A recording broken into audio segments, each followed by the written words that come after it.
ओम नमः शिवाय।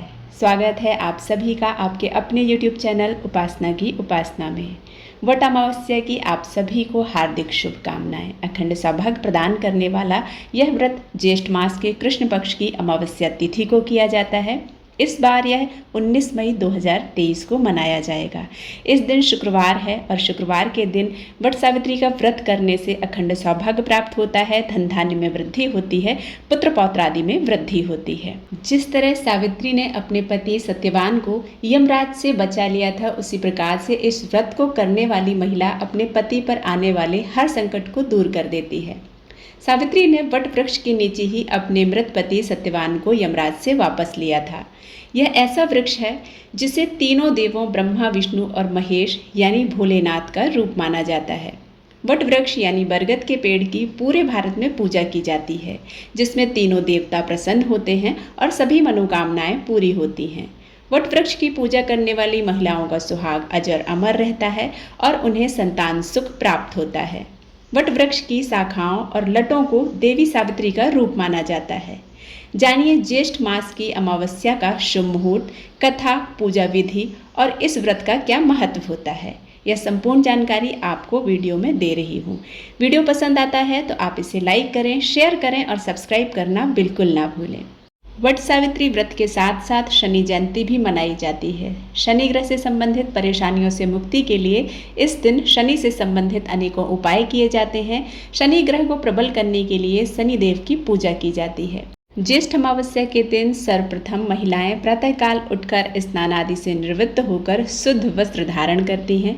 16 श्रृंगार करके पूजन सामग्री लेकर वट वृक्ष के पास जाती हैं। पूजन सामग्री में फूल, माला, अगरबत्ती, धूप, दीपक, सिंदूर, चावल, अनाज समेत अन्य पूजन सामग्री को एक थाली में सजाकर लाल कपड़े से ढककर ले जाती हैं।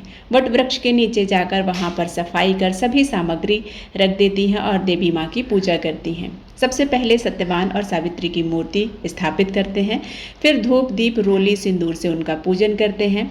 सत्यवान सावित्री को लाल कपड़ा अर्पित करते हैं और मिठाई अर्पित करते हैं। फिर बांस के पंखे से सत्यवान सावित्री को हवा करते हैं। वट वृक्ष को जल अर्पित करके यथाशक्ति 5, 7, 11, 21, 51 या 108 बार परिक्रमा करते हैं। वट वृक्ष के तने से सूत का धागा लपेटते हुए अपने पति की लंबी उम्र की कामना करते हैं। अपने सुहाग की लंबी उम्र की कामना करते हुए सावित्री सत्यवान की कथा पढ़ना चाहिए या सुनना चाहिए। बरगद के पत्ते को अपने बालों पर गहना समझकर लगा लेना चाहिए। इसके बाद घर में आकर अपने बुजुर्गों का आशीर्वाद लेना चाहिए। उसी पंखे से अपने पति को हवा करना चाहिए तथा उनका आशीर्वाद लेना चाहिए। इसके बाद शाम के वक्त एक बार मीठा भोजन करना चाहिए और सभी को प्रसाद के रूप में मिठाई, फल या गुड़ बांटना चाहिए। आइए अब सुनते हैं वट सावित्री व्रत की कथा। सावित्री भारतीय संस्कृति में ऐतिहासिक चरित्र माना जाता है।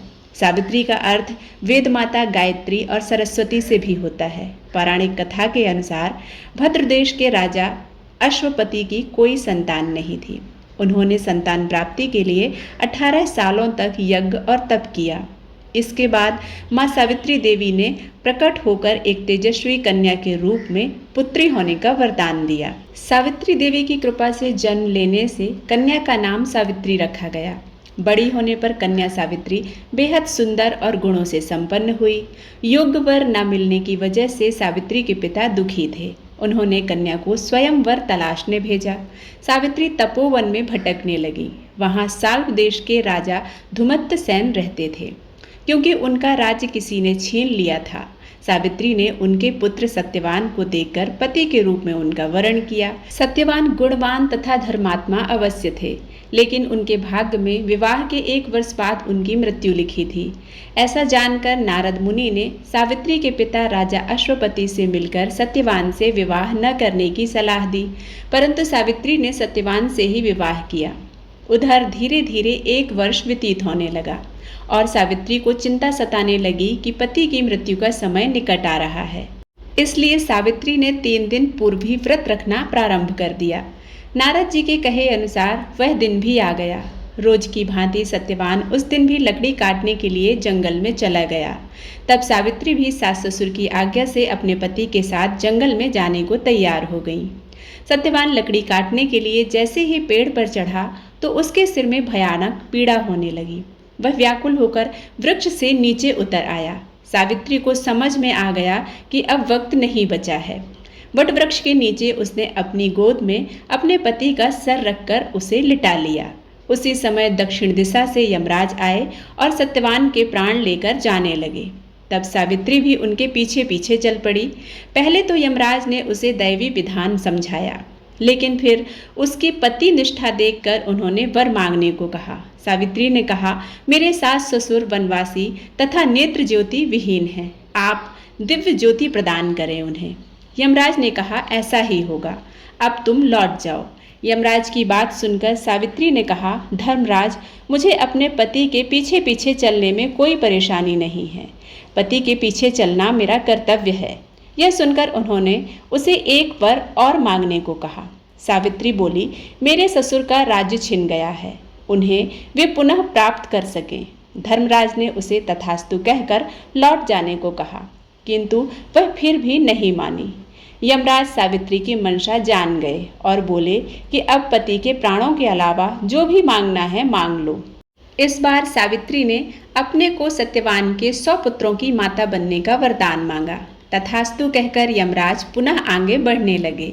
तब सावित्री ने कहा कि आपने मुझे सत्यवान के 100 पुत्रों की माता बनने का वरदान तो दे दिया, लेकिन बिना पति के मैं किस प्रकार से माँ बन सकती हूँ। सावित्री की बात से धर्मराज स्वयं धर्म संकट में फंस गए और उन्होंने सावित्री से देर तक तर्क करने के बाद सत्यवान के प्राण को अपने पाश से मुक्त कर दिया। धर्मराज ने कहा, हे सती, तेरा सुहाग तो नहीं था, परंतु बट अमावस्या का व्रत करने से और पार्वती जी की पूजा करने से तेरा पति जीवित हो गया है। सारे में ढिंढोरा पिटवा दिया कि कहते सुनते जेठ की अमावस्या आएगी, तब बट सावित्री की पूजा करना और बड़ के पत्तों का गहना बनाकर पहनना, बायना निकालना। हे महाराज, जैसे बड़ अमावस्या का व्रत करने से सावित्री को सुहाग दिया, उसी प्रकार सबको देना। जो भी इस कहानी को कहता है या सुनता है, उसकी सभी मनोकामनाएं पूर्ण होती हैं। जब सावित्री छोटी थी, तब पंडितों ने कुंडली बनाते समय उनके पिता और उनकी माता को यह बताया था कि यह 12 वर्ष की उम्र में विधवा हो जाएगी। उस दिन से ही सावित्री को पंडितों ने यह भी बताया था कि यदि यह वट सावित्री व्रत करेंगी और पार्वती माता की पूजा करेंगी तो इन्हें अखंड सौभाग्य प्राप्त होगा। और उसी उम्र से सावित्री ने यह व्रत करना प्रारंभ कर दिया था। उसी व्रत के प्रभाव से जब सत्यवान के प्राण लेने के लिए यमराज आए तो यमराज के अंदर उतनी शक्ति ही नहीं थी कि वह वट सावित्री की पूजा करने वाली सावित्री के पति के प्राणों को ले सके। इसलिए सभी सुहागन महिलाओं को वट सावित्री का व्रत करना चाहिए। अकाल मृत्यु के भय से मुक्ति मिलती है, पति और पुत्र को उत्तम स्वास्थ्य और शतायु मिलती है, समस्त संकट पति और पुत्र के जीवन से दूर होते हैं। उम्मीद करती हूँ यह वीडियो आप सभी को पसंद आया होगा। यदि पसंद आता है तो आप इसे लाइक करें, शेयर करें और सब्सक्राइब करना बिल्कुल ना भूलें। मिलते हैं एक नई कथा के साथ, तब तक के लिए ओम नमः शिवाय।